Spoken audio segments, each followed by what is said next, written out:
बड़ा सुंदर प्रसंग है।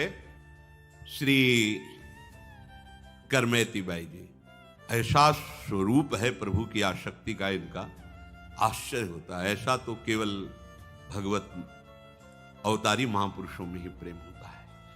कैसा समर्पण प्रभु के प्रति, कैसा त्याग। और ये हुआ है भगवत चर्चा श्रवण से। शेखावत राजा की पुरोहित श्री परशुराम जी की ये पुत्री थी। इनका निवास स्थान खंडेला राजस्थान। अब परशुराम जी अधिकतर भगवत चर्चा ही करते रहते थे। भगवत नाम कीर्तन, भगवत चर्चा का प्रभाव होता है। अब प्रगट भी उन्हीं से हुई और बचपन से बैठ करके भगवत चर्चा सुनती रही। कैसे कोई बच पाएगा? भगवत चर्चा नियम से सुने और महाभागवत के घर में जन्म हुआ, कैसे कोई बिना भक्ति के रह सकता है? उनके हृदय में चर्चा सुनते सुनते एक बात बैठ गई बाल्यावस्था में कि प्रभु श्याम सुंदर ही अपने जीवन साथी हैं और तो सब मायाकृत है। पर क्या है कि लोक व्यवहार का, समाज में जीने का बड़े बड़े विद्वान आदर करते हैं। कैसे जिया? ठीक है, वो अंदर का भाव, पर बाहर से तो पहले क्या था कि हमारी पुत्री पवित्र रहे और इसका जीवन पवित्रता पूर्वक निर्वाह हो, इसलिए यौवन अवस्था के आने के पहले ही ब्याह कर दिया जाता था। ब्याह होके वो ससुराल नहीं जाती थी, माता पिता के पास ही रहती थी। अभी किशोर अवस्था की तरफ पदार्पण हुआ और ब्याह हो गया, निश्चित हो गया तुम्हारा पति ब्याह। अब अपने मन को एक सही रास्ते पर, सही दिशा पे चलाना है। पति पत्नी का संयोग नहीं, वो जब यौवन अवस्था के 18-20 इस पे गौना होगा, पर ब्याह 10-12 इतने पे ही हो जाता था, क्योंकि वो पवित्र बनी रहे, उसकी मन की धरा एक धर्म पूर्वक चले, ऐसी पहली मर्यादा थी। ऐसा ही करमेती बाई के साथ हुआ। ब्याह तो पहले ही हो गया, पर अब जब ये 16 वर्ष की हुई तो इनके गवने का संबंध, ससुराल भेजने के लिए, तो उनके ससुराल पक्ष के लोग आए। बड़ा उत्साह हुआ परशुराम व्यास जी को, बेटी का अब गौना होगा। और राजपुरोहित थे, धन की कोई कमी नहीं थी। सुंदर सुंदर आभूषण, पोशाकें खरीदी जाने लगी। जब इनकी ये बात पता चली कि कल ससुराल चली जाएंगे, ये भगवत कथा जो आज बचपन से लेकर अभी तक सुनती रही, ये छूट जाएगी। उनको पता था ससुराल पक्ष में एक बार भी रामकृष्ण हरि नहीं बोला जाता, वहां कोई भगत नहीं, बस वही संसारिकता है। कैसे जीऊंगी? प्रभु की चर्चा नहीं। ये व्यास जी चर्चा करते थे, इसलिए संतों का आगमन होता रहता था, तो दिन भर भगवत चर्चा चलती थी। परशुराम जी चर्चा बंद किए तो संत जन परस्पर चर्चा कर रहे हैं। बच्चेपन से सुनती रही। अनुराग इतना श्री कृष्ण से बढ़ गया था कि अब चर्चा के बिना जी नहीं सकती। बावरो सुरस में फिरे खोजत नेह की बात, बावरा पंचा कोई प्यारे की बस बात सुनाता रहे, ये प्रेमी जन ही जानते हैं। अब उनके हृदय में इतनी पीड़ा हुई कि कथा छूट जाएगी, भक्ति छूट जाएगी, क्योंकि अभक्त के घर जाना होगा, वहां किसी भी तरह की भक्ति नहीं। अब क्या करूं? शरीर तो स्त्री शरीर है, जाना ही पड़ेगा। अगर भाव भजन भक्ति नष्ट हो रही तो ऐसा जीवन किस काम का? और ऐसा पति आजु किशोर सुघर सो लागे, रूप विवश पति पागे, काली बुढ़ाए होए जर जर तन, झगरत मोह न त्यागे। आज धनी कल रंक, आज है फिर है नाही, करिए से सो प्रेम होए नहीं, सुख जग माही। आज सुहागिन बन के फूली, भूली जग सुख पाई, काल अभागिन बन के रोवती नाते ये दुखदाई। याते बली बैरागिन बसिए, वृंदावन रजधानी। परम पुरुष सर्वेश्वर नागर, पति सब दिन सुखदानी।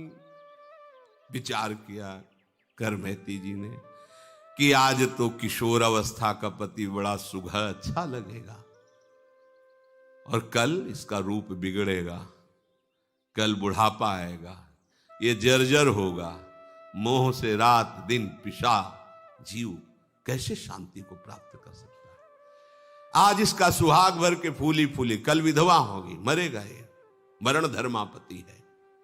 आज धनी है, कल भिखारी हो सकता है। ऐसा क्या बरवरूं, ऐसे पति के लिए परम पति का त्याग कर दूं? नहीं, अब तो बस जीवन का सार यही है कि नंद नंदन हमारे पति हो और उनकी राजधानी वृंदावन हमारा घर हो, वही हमारा जीवन हो। ये सब ऐसे, आज जवान है कल बूढ़ा होगा, आज जीवित है कल मरेगा। क्या ये विचार उसी के आ सकते हैं जो भगवत अनुराग में है। भगवत चर्चा सुनते सुनते प्रभु में ऐसा अनुराग हो गया कि ये परमहंसों की सोच है, ये गृहस्थों की सोच नहीं है, ये किसी स्त्री की सोच नहीं है, ये भगवत प्रेमी महात्मा की सोच है, किसी दूसरे जी। ये मीरा जी की सोच है जो करमेती जी के अंदर है। ऐसे बर को क्या बरूं, जो जन्मे मर जाए, क्या इसको। करमेती जी ने विचार किया, ये जन्म मरण, द्वंद्व, दुख सुख, संपत्ति विपत्ति, कर्म काल, ये घर परिवार पति पुत्र, ये स्वर्ग नरक, ये सब माया का प्रपंच है, ये सत्य नहीं है, मोह मूल है, ये परमार्थ नहीं है। इसका त्याग करके निरंतर प्रभु के चिंतन में लगे रहना, यही जीवन की सार्थकता है। वो मन में अपने श्याम सुंदर को बिठा करके सुंदर अर्चना वंदना अर्थात मानसिक सेवा में भी तन्मय हो जाती थी। मन और बुद्धि का जब प्रभु में समर्पण हो जाता है, फिर उसकी एक भी वृत्ति ऐसी नहीं रहती जिससे वो संसार का पोषण कर सके। एक भी वृत्ति नहीं रहती। भगवत इच्छा से शरीर चलता रहता है, पर उसकी वृत्ति नहीं रहती, संसार के लायक नहीं रहती। वो ऐसी अवस्था को प्राप्त हो जाता है। माता पिता के मन में तो बड़ी प्रसन्नता है, लेकिन करमेती जी के हृदय में भारी क्षोभ हुआ। सुबह जाना है, पर्यो सोच भारी, कहा कीजिए बिचारी,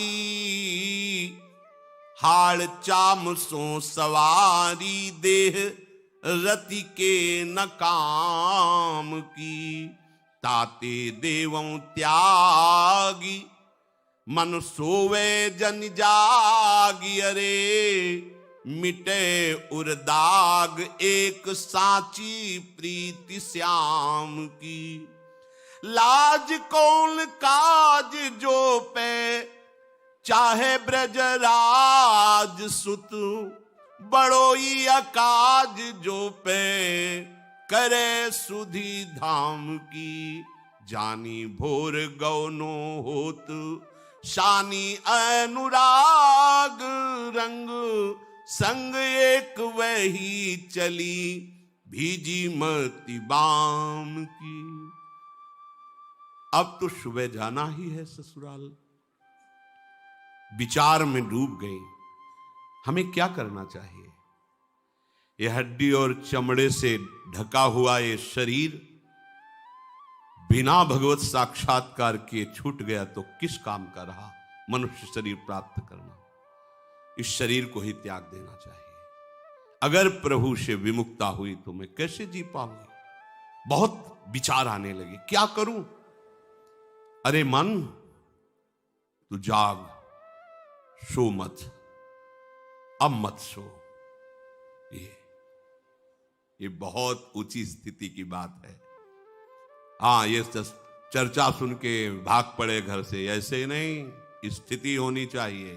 बिना स्थिति के लिए मनमानी आचरण भ्रष्ट कर देगा, ध्यान रखना। लौकिक हाड़ चाम का पति नहीं, अब तो श्री कृष्ण दिव्य बपू। अभी तक कहीं कोई संसार के सुख का संयोग नहीं है। बाल्यावस्था से भगवत चर्चा सुनते हुए भगवत अनुराग में स्थित है। हृदय में निश्चय कर लिया, अब हमारे जीवन का उद्देश्य केवल श्री कृष्ण है। करमैती जी का निश्चय पूर्ण हुआ। भाग चलो, ऐसा ही होता है। भागो भागो इस संसार से, प्रभु के अनुराग में डूबो। ये भगवत कृपा से ही होता है, ये सिखाने पढ़ाने से नहीं होता। ये सिखाने पढ़ाने से मरकट वैराग्य होता है। बाबा जी बन गए अनुकूलता के लिए, भोगों के लिए, और जहां प्रतिकूलता आई तो ये लो अपनी लकुट कमरिया बहुत है नाच, फिर मनमानी आचरण। ये मार्ग ऐसों का नहीं है। ये प्राणों की बलिहार करके चला जाता है। अब हर कष्ट हमारे लिए सुंदर सुंदर सुख सामग्री होगा। हर विपत्ति, हर अपमान, निंदा, तिरस्कार, ये हमारी पूजा होगी। हम इस मार्ग में इन्हें पूजा की तरह स्वीकार, जैसे लोगों की पूजा होती है सुख पूर्वक सहते, ऐसे ही सुख पूर्वक अपमान, निंदा, सब कष्ट सहेंगे, पर हम अपने इस प्रेम के पथ से कभी डिगेंगे नहीं। प्रेम पंथ अति कठिन है, सबको निभात नाई। ये सबके बस की बात नहीं, सब कोई कर सकता है, पर भगवद आश्रय और इतना दृढ़ कि बस अभी प्राण चले जाएं तो कोई परवाह नहीं, ऐसी स्थिति। करमैती जी ने देखा कि सब सो गए, आधी रात का समय है। माता पिता को मन से प्रणाम किया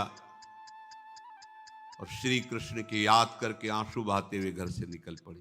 वाह बहादुर, यह है बहादुर, इसे बहादुरी कहते हैं। पति के मिलन की सुबह वेला है, सांसारिक सुखों की भरमार है क्योंकि राजपुरोहित है, नवीन अवस्था है, स्त्री शरीर है। ये बहादुर चल पड़े। अब तो जो कुछ हो, नंद नंदन के सिवा, प्रभु के सिवा हमारा कोई नहीं। मैं चली री तहां जहां मोहन मुरली, मधुर मधुर धुनी बाजेरी, जमुना पुलिन सुभग वृंदावन, मोहन मदन विराजेरी। कैसा सुख होता है जब उपासक एकमात्र भगवान का आश्रय लेकर सारे संबंधों को तृण की तरह तोड़कर जब कदम बढ़ाता है।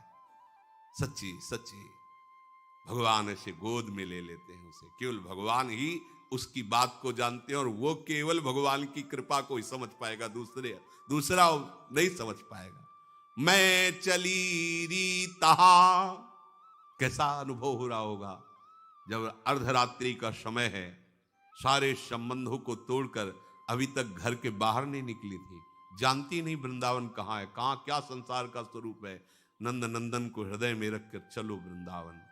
मैं चली री तहा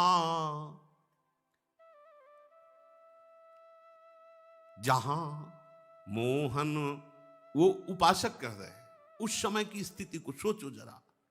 सारे सुख एक तरफ हैं, सारे संबंध एक तरफ हैं, जानती नहीं वृंदावन किस दिशा में है, कहां है, अभी तक बाहर ही नहीं निकली। राजपुरोहित की पुत्री है, अर्थात राजकुमारी की तरह पोषण हुआ है, सारे सुखों को तिलांजलि देकर। हाँ, नारी मुई घर संपत्ति नासी, मूड मुड़ाए भय सन्यासी, ये तो बात अलग है। विपत्तियां हैं, बड़ी समस्याएं हैं, चलो एक मार्ग है, बाबा जी बन जाते हैं, खाने पीने की मौज रहेगी, कोई मेहनत नहीं करना, बड़ा मस्ती, चार प्रणाम करेंगे। ये इन पथिकों का मार्ग है जिन्होंने ब्रह्मादिक के भोगों को भी ठुकरा दिया। मृत्यु लोक के भोगों की क्या बात, अपने प्यारे के लिए जिन्होंने जीवन न्यौछावर कर दिया। मैं चली री तहां जहां मोहन मुरली, मधुर मधुर धुनि बाजेरी, जमुना पुलिन सुभग वृंदावन, मोहन मदन विराजेरी, सजन नील घनश्याम बरन तन, लसत दामिनी छाजेरी, मोर मुकुट की शोभा बरनो, इंद्रधनुष दुति लाजेरी। ये शो अभी चली है, कदम निकाला, देख लो श्याम सुंदर बस गए मानस पटल पर। कोई उनके लिए कदम निकाले और फिर वो सिक्का साथ न दे, ऐसा नहीं होता, चल दिए। उन्होंने कदम उधर निकाला और वृंदावन बिहारी उनके मानस पटल पर, चल मेरी रूप माधुरी ले चलेगी तुझे मेरे धाम। देख रहे सजल नील घनश्याम शोभा प्रभु की, मोर मुकुट की अद्भुत शोभा, घूंघरवारी अलके झलके, चंदन तिलक ललाटरी, अमल कमल दल मंजुल नैना, जोवत है मम बाटरी, कुंडल किरण कंठ कौस्तुभ मणि आनंद, मुख्य प्रकाशीरी, देखे बने वह चरण धरन गति, कौतुक कुंज निवासीरी। एक खास बात इसमें कह रहे, अमल कमल दल मंजुल नैना, जोवत है मम बाटरी। प्रभु ऐसे देख रहे मानो आज तक आपका इंतजार करता रहा, आप आ रहे हो, स्वागत है आपका, मेरा रास्ता देख रहे हैं। अगर आप प्रभु के लिए रास्ता देख रहे हो तो प्रभु आपका रास्ता देख, कि आप एक कदम निकाल के तो देखो मेरे लिए, मैं तुम्हारे साथ हूं। सुंदर प्रभु की शोभा, जाको मन मिली रहो कृष्ण सो, ताकि अकथ कहानी री, कहे भगवान हित राम राय प्रभु, सुमिरन मांझ समानीरी। प्रभु के ध्यान में उनकी रूप माधुरी का पान करते हुए घर से निकल पड़ी। श्याम सुंदर की भावना, उनकी मधुर मूर्ति का दर्शन करते हुए आधी रात को घर से निकली। मन में तरह तरह के प्रेम तरंगे उठ रहे हैं। वृंदावन जाऊंगी, प्रभु मिलेंगे, जब मिलेंगे तो दौड़कर उनके गले से लग जाऊंगी। वो जब हमारे गले से लगे, कितना आनंद अनुभव होगा। अखिल लोक चूड़ामणि भगवान मुझे गले से लगाए, हम उनके चरणों में लिपट जाए। एकदम सामने वो रूप है और ये प्रेम तरंगे और कदम बाहर निकल। देखो ये किसी साधना से नहीं होता, आश्रय से। एकदम प्रभु के भरोसे कदम निकले तो प्रभु छा गए। ये बात है। ये जो इतने वर्ष हो गए भजन करते हो, हमें अभी भगवान नहीं मिले या आनंद नहीं मिला या हमारी मानसिक दशा नहीं पटली, तुम खुद देखो भरोसा किसका लिए हो? प्रभु का भरोसा लिए हो? अपने शरीर का, अपनी बुद्धि का, अपने आचरण का, अपनी साधना का। तो आओ फिर उसकी कसौटी है, उस पर कसो। और एक भरोसा तो कदम निकालते ही देखो, ऐसा करना नहीं है, इसमें निष्ठा देखिए। चिंतामणि ने तिरस्कार कर दिया, प्रभु के लिए चल पड़े, कोई रास्ता नहीं। कुछ दिन चले, गुरु कृपा हुई, भजन में लगे, फिर एक सुंदर स्त्री दिखाई दी, वो वैसे ही फिर फंस गए, फिर उसके पीछे पीछे गए। फिर अरे धिक्कार है, नेत्रों को फोड़ लिया। ये अनुकरणीय बात नहीं करे, यहां निष्ठा की बात देखनी है। बस इन्हीं नेत्रों ने तो मुझे प्रभु से विलक किया, चल दी। कोई साधना करनी पड़ी, हाथ पकड़ लिया, जे भी गिरे गिरे क्या, वो प्रभु अनुभव करा ला था, हाथ पकड़ के निकाल। और वो विचार करें, इतना लंबा हाथ किसका हो सकता है जो मुझे कुएं से निकाल ले हाथ पकड़ के? अजान बाहु तो भगवान ही हो सकते। अब वो ऐसे पकड़ने कोई भगवान छुड़ा लिए? हाँ, बोले ठीक है छुड़ा लो। हाथ छुड़ा करके तो तुम जा सकते हो, नौ किशोर हो, मेरी इतनी सामर्थ्य का है। पर हम तुमको भी कह रहे हैं, कि तुम मेरे हृदय से निकल के दिखाओ तो तुम्हें फिर हम जाने बड़े बलवान हो तुम। ये बात छुड़ाए जात हो निबल जान, हृदय ते तब जाओ तो तुम्हें सबल सराओ, तुम्हें तब मानू बलवान जब निकल जाओ हृदय से। अब आज ये स्थिति हृदय में श्याम सुंदर विषय है, प्रेम तरंगों में कदम बढ़ते चले जा रहे हैं। वृंदावन किधर है कुछ पता ले, वही ले जा रहे, आंखें फोड़ ली, हाथ पकड़ के वृंदावन ले जा रहे हैं। भाव में ठाकुर जी बसे, ले जा रहे। कभी वृंदावन नहीं गई, कभी कोई रास्ता नहीं जानती, नगर का रास्ता नहीं जानती, राजकुमारी की तरह पालकी में चलने वाली राजपुरोहित की पुत्री हैं। अब प्रातः काल इनका नियम था, जब ये शैया से उठती थी तो प्रभु के मधुर नामों का उच्चारण करती। ये भक्तों का स्वभाव होता है। जैसे विभीषण जी उठे तो प्रभु का नाम कीर्तन, हनुमान जी को पता चल गया महाभागवत है, क्योंकि उठते ही नाम उच्चारण करना ये महाभागवत का लक्षण होता है। कोई आवाज ही कमरे से नहीं आई। उनकी मां का नियम था, जैसे कुछ लोगों के अलार्म की घंटी की आवाज से नेत्र खुलते, उनकी मां के नेत्र खुलते थे करमेती बाई के नाम कीर्तन से। आज नाम कीर्तन ही नहीं। सोचा रिश्ते नातेदार आए, शायद वो विलंब से सोई होंगी। वहां कमरे में गई तो करमेती बाई नहीं। अब तो हलचल हुई हृदय में कि रिश्ते नातेदार, अब पूरी खोज पूरे घर में नहीं, हाहाकार मच गया। करमेती कहां गई पता नहीं। माता पिता को बड़ा दुख हुआ, सबसे बड़ा दुख की ससुराल वाले क्या उत्तर, लड़की भाग गई। कहां भाग गई, किसके साथ भाग गई, क्या कैसे उत्तर। ये लोक व्यवहार बड़ा विचित्र होता है। उन्होंने जहां तहां ढूंढा, पूरे नगर में बहुत से दूतों को दौड़ाया, क्योंकि राजपुरोहित थे। सूचना तुरंत, राजा के राज सैनिक भी लग गए, तुरंत खोज की। क्योंकि मतलब ये सबसे बड़ा अपमान लोक में माना जाता है कि ससुराल वाले लिवाने और लड़की भाग गई। अब ये प्रमाण कैसे दे कि श्री कृष्ण को लेके भागी है या संसार के राग, कौन उनको बतावे। ससुराल वाले वैसे ही भक्त नहीं थे। करमेती बाई जी ने देखा कि राज सैनिक घोड़ों से आते दिखाई। उनको लगा कि पिताजी का ही ये भाव होगा, क्योंकि उनके सब अनुकूल हैं राजा, तो सब सैनिक मुझे ही ढूंढने के लिए आ रहे होंगे। अब मुझे क्या करना चाहिए, ये तो बिल्कुल समीप आ रहे हैं। तो वहीं एक मरा हुआ ऊंट का कंकाल था, ऐसे गीधों ने मांस खा लिया था, चमड़े से ऐसे ढका हुआ कंकाल, अंदर पूरा पोला हो चुका था, सियार गीधों ने मांस खा लिया था, भारी दुर्गंध। अब भागने का अवसर नहीं, क्योंकि राज सैनिक घोड़ों से आ रहे हैं। तो उसी के अंदर घुस गई। मरे हुए ऊंट के ऊपर पूरी चमड़ी लगी हुई है, अंदर का मांस गीध और सियार कुत्तों ने खा डाला है, भारी दुर्गंध, उसमें घुस गई। देखो कैसी श्री कृष्ण मिलन की चाह।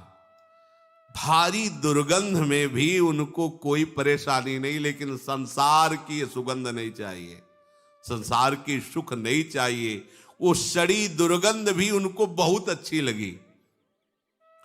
हृदय में जब प्रभु का मिलन का, प्रभु के चिंतन का सतत भाव रहता है तो नरक भी नरक नहीं रहता, वो परमानंदमय हो जाता है। विषयों से कितनी घृणा हो जाती है भक्त को कि यद्यपि ऐसी स्थिति में 1 मिनट भी रुकना मुश्किल, आसपास फिर उसके अंदर घुस करके प्रेमोन्मत्तता देखो। अभी बालिका ही कही जा सकती, 16 वर्ष की अवस्था है, इतनी भारी दुर्गंध में वो बैठी। ये भगवान की भक्ति का प्रभाव होता है कि विष भी अमृत बन जाता है, आग भी चंदन की तरह शीतल हो जाती है। और यहां दुर्गंध में उनको जानते हो क्यों दुर्गंध नहीं लगी, क्योंकि मानस पटल पर श्री कृष्ण और घ्राणेन्द्रीय श्री कृष्ण की सुगंध में मतवाली है, बिल्कुल दुर्गंध नहीं आ रही, आराम से उसके अंदर छुपी बैठी। 3 दिन 3 रात्रि ऊंट के खोल में, क्योंकि बराबर कर्मचारी जो राजकीय हैं वो खोज रहे हैं, अगर कहीं भागी तो पकड़ी जाएंगी। 3 दिन 3 रात, गजब की बात है। उस भारी दुर्गंध अंदर, अच्छा वहां कोई खोज नहीं सकता, कोई सोच भी नहीं सकता कि इसके अंदर करमेती वायु, कैसे कोई ऐसे, वहां तो आसपास कोई नहीं जाएगा, भारी दुर्गंध है। बीते 3 दिन वा करंक ही में संक नहीं, बंक प्रीति रीति ये कैसे करी गाइए। आयो को संग ताही संग गंग तीर आई, तहां सो अनहाई दे भूषण बन आइए। ढूंढत परशुराम पिता मधुपुरी आए, पतेले बताए जाए माथुर मिलाइए। सघन विपिन ब्रह्म कुंड पर बर एक, चढ़ी करी देखी भूमि असुआ भिजाइए। करमेती जी ऊंट के कंकाल में 3 दिन 3 रात व्यतीत की, भूख प्यास दुर्गंध सबसे। यहां क्या हालत है अपनी, प्रभु को क्षण क्षण में आदेश करते रहते हैं, ये व्यवस्था, ये व्यवस्था, ये अनुकूलता, वो प्रतिकूलता। क्या हमारी भक्ति है। महापुरुषों के चरित्र सुनने से अहंकार का चकनाचूर हो जाना निश्चित है। भक्त चरित्र यही, अहंकार को मिटाने के लिए भक्त संग, भक्त वाणी, भक्त चरित्र, दूसरा कोई उपाय नहीं। तिनकी संगति रहते। अब क्या भक्ति अपनी इन महापुरुषों के आगे, देखो क्या भक्ति है। जैसे हम पहाड़ के नीचे खड़े हो ऐसे देखे तब लगेगा हम कि, ऐसे ही हमें लगता है हम बहुत लंबे चौड़े हैं, और जब हम पहाड़ के नीचे खड़े होते तब क्या लगता है, अरे हम क्या, ये पहाड़ हैं भक्ति के। 3 दिन 3 रात न खाना न पीना, भारी दुर्गंध में श्री कृष्ण अनुराग, श्री कृष्ण मिलन के लिए। यद्यपि हम लोगों ने इससे भी ज्यादा कष्ट सहा है। मां के गर्भ में 9 महीने जहां मलमूत्र और सब गंदे पदार्थों के बीच में रहे, पर हमको भान नहीं हो रहा। 9 महीने रहे, सब कोई रहे, कहां रहे अच्छे से पता है, पर वो माया के द्वारा विस्मृति है उस दुख की। फिर हम नया गर्भ बनाने की चेष्टा कर रहे हैं, ऐसे कर्म कर रहे हैं, फिर हमें पता नहीं किस योनि की मां के गर्भ में जाना पड़ेगा। सुअर कुत्ता क्या बनेंगे, होश ठिकाने कर लो। यहां का कोई कष्ट नहीं है यदि भजन हो रहा है। भजन नहीं हुआ तो यहां का सम्राट सुख भी सुख नहीं, वो दुख है। एक क्षण में सब मिटिया मेट हो जाने वाला है। अभी प्राण निकले क्या, सब धरा का धरा रह जाएगा।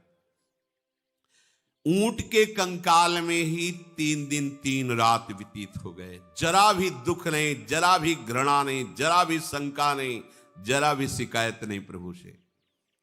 क्यों? बोले ये प्रीति की बाकी रीति है। प्रेमी कभी अपने प्रीतम पर दोष दर्शन थोड़ी करता है। हम तो निकली आपके नाम पर, मुझे यहां रुकना पड़ रहा है ऊंट के ऐसे सड़े दुर्गंध युक्त उसके पेट में। कैसे कोई वर्णन कर सकता है इस बाकी रीति का, प्रेम की। चौथे दिन ऊंट के कंकाल से निकली, क्योंकि बराबर से ढूंढते ढूंढते हार गए। उसी समय वहीं से एक तीर्थ यात्रियों का दल निकला, नाम कीर्तन करते हुए। बड़ा सुख मिला, उनके पीछे पीछे लग गए। वो गंगा स्नान के लिए जा रहे थे। शोरों में गंगा जी विराजमान, उनके साथ वहां गई, गंगा स्नान किया। देखो भगवान का विधान, ऊंट के शरीर में रहे, गंगा स्नान किया। फिर विचार किया, ये सोने की जंजीर, ये अंगूठी, ये कंकन, ये शोभा नहीं देते भगवत मार्ग के पथिक को। तो वही जो ब्राह्मण आदि तीर्थ पुरोहित होते हैं, उन्हीं को सब आभूषण जो कीमती सब उतार करके दे दिए। तहां से अनहाइदय भूषण बनाए। कैसे? वृंदावन में अब कोई श्रृंगार नहीं, जो भी सांसारिक कीमती वस्तुएं थी वहां तीर्थ पुरोहित को दे दिया। अब परशुराम जी ने विचार किया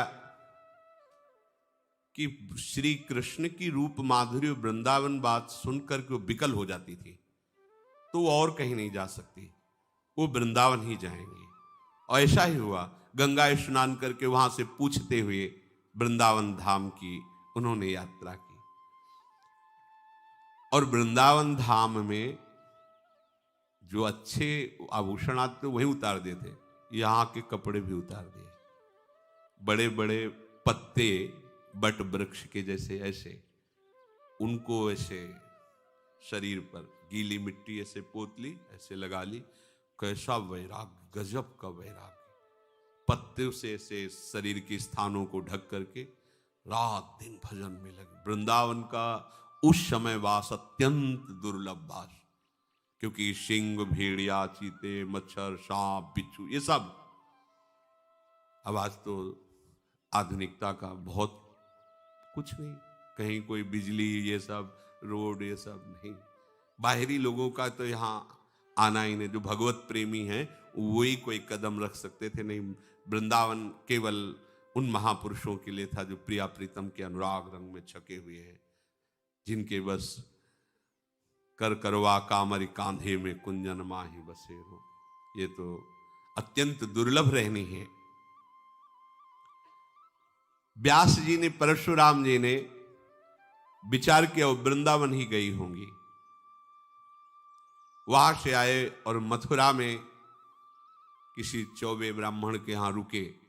वहां पता लगाया तो उनका, हाँ, कुछ दिन से चर्चा में है कि एक नव युवती वृंदावन में आई हुई है और बड़े वैराग्य से रह रही है। तो उनका, वो हमारी बेटी ही होगी। चल, अब वृंदावन में ऐसे खोजना थोड़ी था कि ऐसे। तो वो पेड़ों पर चढ़, उनके साथ आए और पेड़ों पर ऊपर चढ़ करके दूर दूर तक देखते। ऐसे नहीं घूम सकते थे आप, सघन वृक्षावली। जिस समय सब आचार्य कोटि के महा, या ऐसा नहीं कि साधारण पुरुष आ सके कि आप मनोरंजन, चलो वृंदावन घूम जाते, ऐसा नहीं था। कोई प्राण समर्पित करने वाला ही आता था यहाँ। और ये भी आए मथुरा के पंडा को लेकर, तो एक वृक्ष में चढ़ गए, दूर दूर तक देख लिया, फिर किसी ऊंचे वृक्ष पे चढ़ गए। ऐसे नहीं कि आप ऐसे ढूंढ लो, ऐसे घूम लो। तो एक वट वृक्ष के ऊपर चढ़े तो दिखाई दिया रज पोते हुए पूरे शरीर में ब्रह्म कुंड पर करमेती जी ध्यानस्थ विराजमान है। और ऐसा ध्यान कि आंख मुंदी हुई, आंखों से अश्रु बह रहा है। वहां की भूमि भींग गई, इतने आंसू। यहां दो चार बूंद आंसू गिर जाए तो अपने को हम प्रेमी छपवाना चाहते हैं। वहां दशा क्या है, कितना कठोर जीवन। ये आंखों से अश्रुओं की धार बह रही, भूमि गीली हो गई। देखो इसमें वर्णन किया है कि देखी भूमि असुआ भिजाइए। ऊपर से देख रहे हैं बट वृक्ष से, वहां की भूमि गीली सामने की दिखाई दे रही। इतना श्री कृष्ण प्रेम में अश्रु प्रवाह हो रहा है। ये रंग जी के मंदिर के निकट है ब्रह्म कुंड। ये प्राचीन तीर्थ है। वत्सहरण के बाद ब्रह्मा जी ने यहीं प्रभु की स्तुति की थी, प्रदक्षिणा की, नमस्कार किया। इसीलिए इस तीर्थ का यहाँ बड़ा महिमा है, जो रंगनाथ जी के समीप है ब्रह्म कुंड, इसीलिए उसे कहा गया। वहां हो दूर से देखा मूर्तिमती, मानो तपस्या विराजमान हो। वृक्ष के ऊपर चढ़ के देख रहे थे सर्प, बिच्छू, बाघ, भेड़िया, हिरन, मयूर, पशु पक्षी, ये आसपास सब घूम रहे थे करमेती जी के। ये वृंदावन में बड़ो ही कठिन है वृंदावन बास। महापुरुषों, यहाँ का मच्छर ऐसा डंक जैसे बिच्छू मारे, ऐसे यहाँ के मच्छर। पदों में लिखा है, नागरीदास जी ने पदों में लिखा है, यहाँ के मच्छर, मतलब वो पदों में रचना की यहाँ के मच्छर ऐसे थे। और ब्रजवासियों की हृदय वृत्ति बड़ी कोमल है और वचन बहुत कठोर है, हेलना पूर्वक। इनके प्यार को समझ, ए रे बाबा, अरे तो जैसे हजारों घूमे, चल आ रोटी खा ले। ऐसा लगेगा झगड़ा कर रहे हो, गरम गरम रोटी घी से चुपड़ी खवाए। इनके वचनों को जो है कभी अन्य भाव से न ले। इनकी जैसे गोपाल सहस्त्र नाम, ऐसे इनके गालियां निकलती है मुख से। जब ये बहुत प्यार में होंगे तो दो चार गालियां ये आपको प्रसाद में देंगे। उसे कि हमें गाली दे रहा है, ऐसा नहीं, ये प्रसाद है इनका। हेलन पूर्वक बात है, ऐसे बात करेंगे मानो झगड़ा कर रहे हैं। हृदय इनका बहुत, ये बड़ा कठिन है ब्रजवास करना। अगर इनका अपमान कर दिया तो श्री कृष्ण का अपमान है।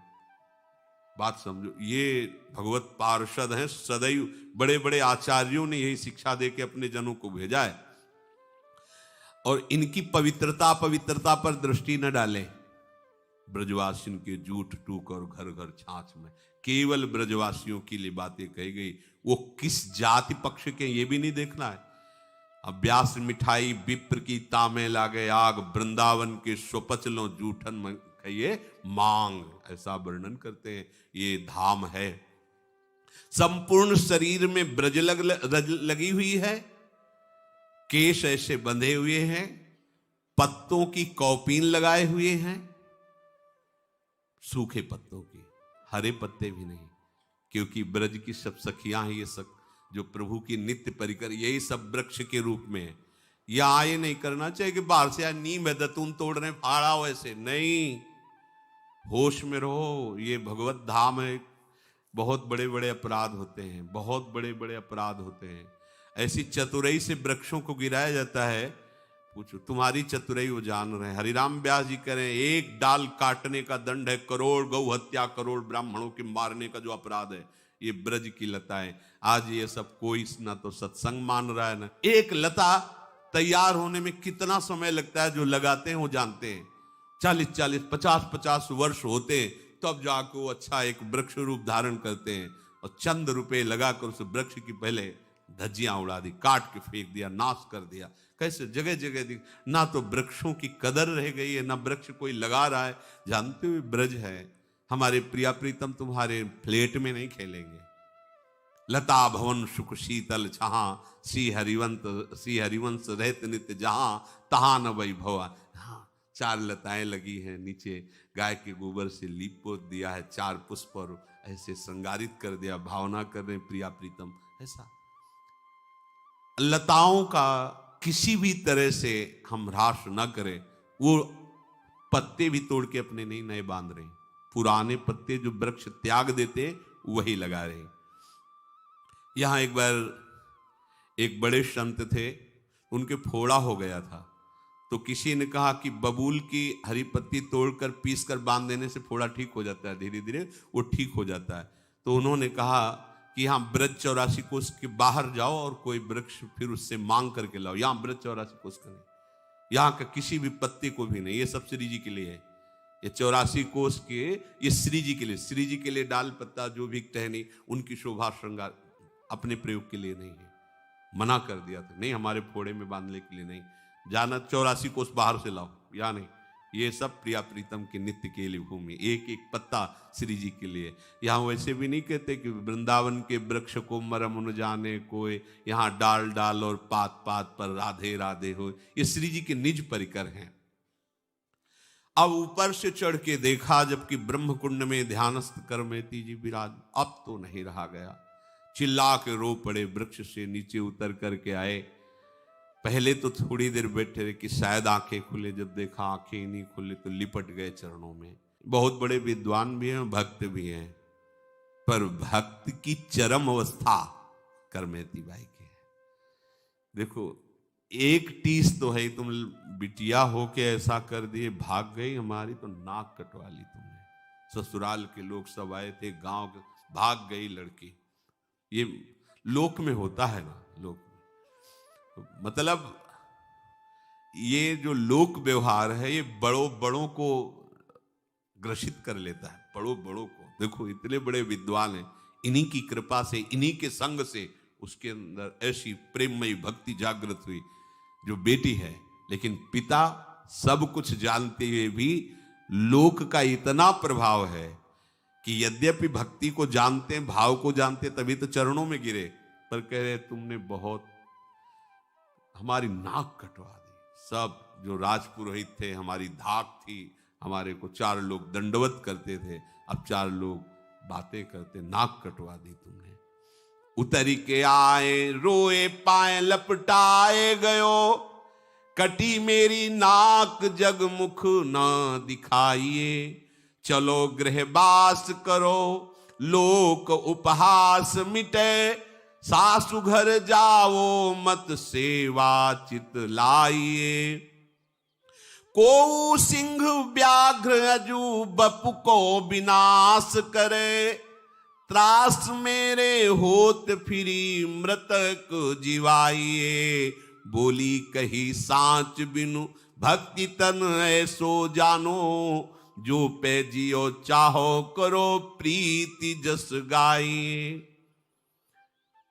करमेती जी के पिता बट वृक्ष से उतर कर आए और करमेती जी के चरणों में लिपट गए। उन्होंने आंख खोली, देखा पिता। बोली बेटी ऐसे छिप कर भाग आना, तुम जानते हो मुंह दिखाने लायक नहीं रहे। जिधर से इन्हीं की बेटी भाग गई, नाक कटवा ली आपने, मैं मुख दिखाने योग्य नहीं रह गया। एक बार चलो तुम, संसार में मेरी हंसी हो रही, मेरी निंदा हो रही, तुम चलोगी तो शांत हो जाएगी।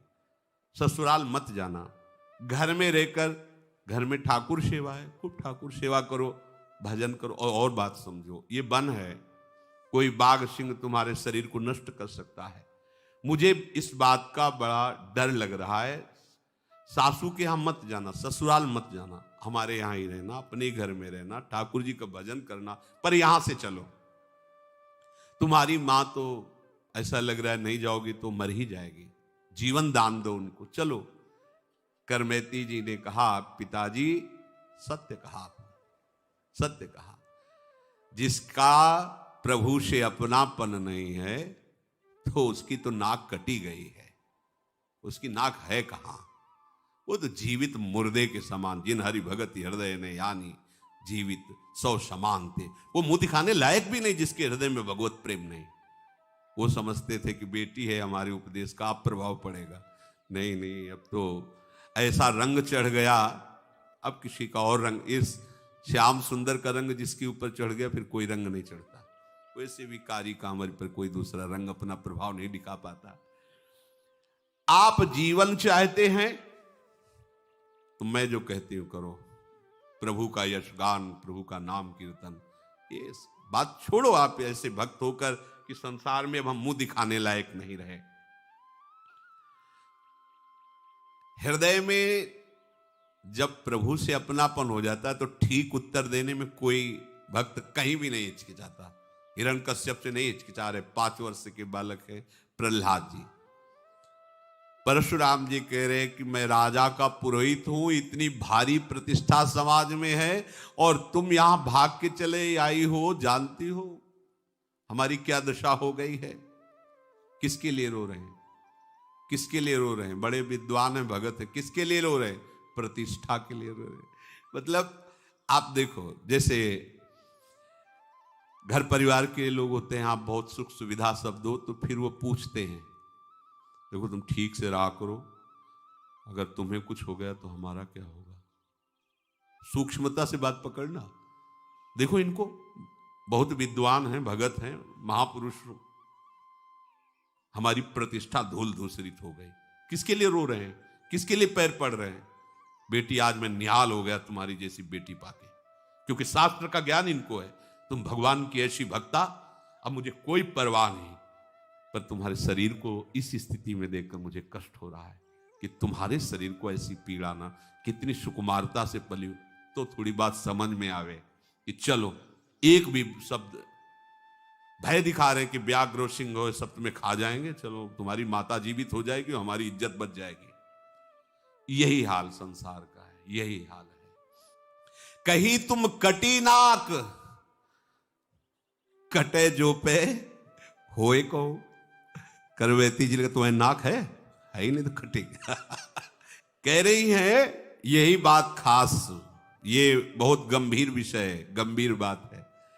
कह रहे तुम कह रहे हो नाक कट गई, तुम्हें तो नाक ही नहीं थी तो कटी क्या? नाक जानते हो कैसे कहते हैं? भगवान के प्रेम को नाक कहते हैं। तुम्हारे है ही नहीं भगवत प्रेम, तुम्हें तो नाक कट गई। बुद्धि बड़ी, चतुराई बड़ी, सुख सुंदरता तन सो लपटी है। मान बड़ो, धन धाम बड़ो, यस कीरत हु जग में प्रगटी है। झूमत द्वार गजेंद्र हजार, सुरेश ते कचुनाई घटी है। तुलसी का राम स्नेह बिना, मानो सुंदर नारी की नाक कटी है। अगर भक्ति नहीं है तो नक कटा तो वैसे ही हो, तुम्हारी नाक ही नहीं तो क्या तुम्हारी नाक कटेगी। कहीं तुम कटी नाक कटे जो पे होए कहूं, नाक एक भक्ति नाक लोक में न पाइए। बरस 50 लग विषय ही में वास कियो, तऊ ना उदास भय चबे को चबाइए। कैसा सुंदर उपदेश है। देखे सब भोग मैं न देखे, एक देखे श्याम। ताते तज काम तन सेवा में लगाइए, रात त्यों ज्यों प्रात होत ऐसे तम जात भयो, दयो लय स्वरूप प्रभु गयो ही आइए। करमेती बाई ने कहा कि आपने कहा मेरी नाक कट गई है, तो मुझे तो तुम्हारी नाक ही नहीं दिखाई दी अभी तक, तो कटेगी क्या? अर्थात तुम नाकवान हो ही नहीं। नाक कहते हैं भगवत प्रेम को, और वो तुम में दिखाई नहीं दिया। ये शुद्ध भक्ति की वाणी है, मोहग्रसित नहीं है। तुमने प्रतिष्ठा को अपनी नाक समझा, जिसे हम नाक ही नहीं मानती हैं। प्रतिष्ठा कोई नाक है? नाक कट गई, नाक है भक्ति। तभी हम कहते हैं हमारी इज्जत है श्यामा श्याम, हमें कभी कोई बेइज्जत कर ही नहीं सकता। हमारी इज्जत शरीर थोड़ी है, हमारी इज्जत ईमान प्रतिष्ठा थोड़ी है। ये तो आज है, कल निंदा होगी पक्का। रात है तो दिन होगा, दिन होगी तो रात होगी। ऐसे प्रशंसा है तो निंदा होगी, निंदा है तो प्रशंसा होगी। ये चक्र है। राजी मत हो जाना कि वाह वाह, नहीं तो रोते नहीं बनेगा। तैयार रहो, रात्रि आने वाली, प्रकाश की व्यवस्था कर लो। दिन में सावधान रहो, रात्रि आने वाली है, प्रकाश की व्यवस्था कर लो, तुम्हें रात्रि खटकेगी नहीं। पहले से समझ लो, इसका कोई महत्व नहीं है। संसार का नमस्कार या तिरस्कार हमारे अंगूठे पे, श्री जी की तरफ। अगर आपने संसार के नमस्कार को स्वीकार किया तो दहाड़ मार के इसी संसार के सामने घुटने टेक के रोना पड़ेगा। अगर आपने संसार का सम्मान नहीं स्वीकार किया तो अपमान तुम्हें छू नहीं सकेगा। और ये होगा बराबर, महापुरुषों के जीवन में हुआ। कभी जय जय तो कभी कोई निंदा करने वाला, अपमान करने वाला, मारने पीटने वाला भी भेजा जाएगा। ये माया का खेल है। तैयार रहो, दांव पेच पक्के रखो। गुरु मेहरबान, चेला पहलवान, कोई परास्त नहीं कर सकता, क्योंकि प्रियालाल के चरणारविंद का आश्रय, उन्हीं से सुख का अनुभव, संसार से नहीं। करमेती जी ने कहा आपने प्रतिष्ठा को नाक समझा है, इसलिए हमने आपको नाकवान समझा ही नहीं है, तुम्हारी नाक थी ही नहीं। अच्छा, आप विचार कीजिए, 50 वर्ष के आप हो गए भोगों को भोगते हुए, क्या आपको अरुचि हुई? अपने पिताजी से ही पूछ रहे। आज भी उसी विषय में आसक्त हो, चबाए हुए को चबा रहे हो। तुम्हें उस घर से वैराग्य नहीं हुआ, उस सम्मान से, उस प्रतिष्ठा से वैराग्य नहीं हुआ। बार बार भोगे हुए विषयों को भोगने की इच्छा और भोग रहे हो। क्या तुम्हें ज्ञान है? भोगे हुए विषयों को बार बार भोगने वाला कोई ज्ञानी होता है? मैंने तो सब भोगों को देखा है, भोगा नहीं। करमेती बाई जी कह रहे हैं अब तो देखने की भी इच्छा नहीं रह गई है। मैंने तो केवल एक श्याम सुंदर को देखने की ठानी है, भोगों को नहीं। अब कोई भी ऐसा नहीं कि मेरी दृष्टि को संसार की तरफ ले जाए। ये निष्ठा, जैसे रत्नावती जी ने कहा, ये दृष्टि तो लाल बिहारी में बिक गई है। प्रणाम कर रहे होंगे तो लालजू को कर रहे हैं, अब ये दृष्टि नहीं। आप सभी कर्मों को छोड़कर प्रभु के आश्रित हो जाइए। तन मन और धन को ठाकुर सेवा में लगा दीजिए। बहुत समझाया बुझाया, करमेती बाई तैयार नहीं हुई। तो उन्होंने प्रणाम किया करमेती बाई को। उनका जो मोह जनित अज्ञान था वो नष्ट हुआ। प्रातःकाल होते ही अंधकार जब दूर हुआ तो वो तो घर को जाने को तैयार हुए। एक दिन यमुना स्नान करते हुए कृष्ण मूर्ति मिली थी करमेती बाई। उन्होंने वो मूर्ति लाकर छुपा दी थी, वो मूर्ति लाके दी और कहा इससे घर में विराजमान करो, साक्षात श्री कृष्ण है और इनकी सेवा में तन्मय हो। और जो मैं कह रही हूं उस बात को ध्यान दो कि अब चबाए हुए को मत चबाओ, अर्थात निर्विषय बनो और अपने तन को, मन को प्रभु के चरणारविंद में लगाकर केवल उनके चिंतन में अपना समय व्यतीत करो। उनके अंदर भी वैसा ही वो मूर्ति प्राप्त करके जे ही सेवा में लगे तो करमेती बाई के दर्शन और उनकी कृपा से उनकी चित्त वृत्ति का मोह नष्ट हो गया, जो संसार की तरफ अवतन्मय होने लगे। राज दरबार नहीं जाना, किसी से बात नहीं करना, आटो पैर प्रभु की सेवा में रहना। राजा ने जब प्रार्थना करवाई तो उन्होंने कहा अब एक दरबार हमें मिल गया, अब हम दूसरे के दरबार में नहीं जा सकते। वहीं से सब चलता था, साफ जवाब दे दिया। इतनी हिम्मत भक्त की ही होती है, दूसरे की नहीं होती। तो राजा नाराज नहीं हुआ, वो स्वयं चल के आया और जब देखा सेवा में मगन है साष्टांग प्रणाम किया और कहा आपको कभी दरबार आने की जरूरत नहीं, समय से सेवा यहां पहुंच जाया करेगी। करमेती बाई प्रभु श्री कृष्ण का चिंतन करते हुए अपने शरीर का वृंदावन में ही त्याग किया और नित्य सेवा में पहुंच। मैयासक्त मना पार, ये भगवद आसक्ति, ऐसा भक्त समस्त योगियों में, ज्ञानियों में, तपस्वियों में, कर्मकांडियों में सर्वश्रेष्ठ है, जो केवल प्रभु से प्यार करता है, केवल प्रभु के लिए जीता है, केवल प्रभु का भरोसा है। यहां केवल शब्द पर, अनन्यता पर ध्यान दीजिए। एकमात्र बहुत